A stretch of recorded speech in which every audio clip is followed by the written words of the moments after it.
میرے نہایت عزیز اللہ کے نور کے متلاشی بہنوں اور بھائیوں، آج آئیے دل کی اس بستی میں داخل ہوں جہاں دعا کی خوشبو اور ذکر الہی کی روشنی دل کو نرمی عطا کرتی ہے۔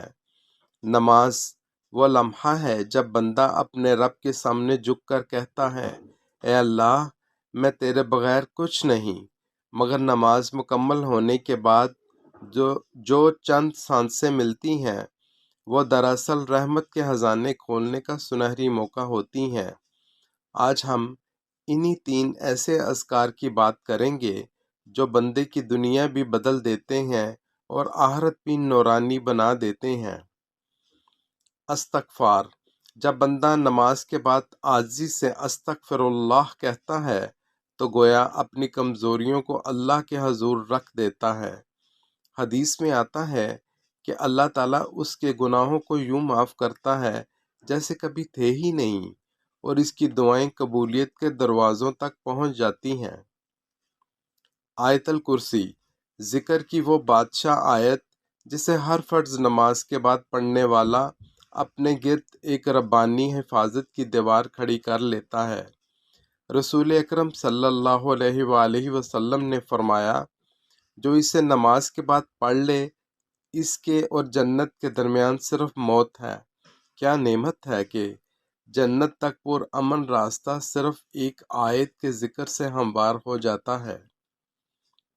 تسبیحات فاطمہ: 33 مرتبہ سبحان اللہ، 33 مرتبہ الحمدللہ اور 34 مرتبہ اللہ اکبر۔ یہ ذکر تھکن کو طاقت میں، بے بسی کو حوصلے میں اور دل کی بھاری پن کو نور میں بدل دیتا ہے۔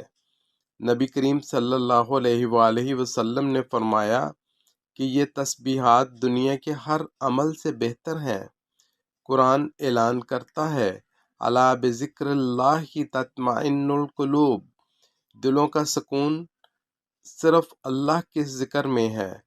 اور احادیث بتاتی ہیں کہ یہ اذکار رحمت کھینچتے، گھر میں برکت لاتے اور بندے کی تقدیر کے راستے روشن کر دیتے ہیں۔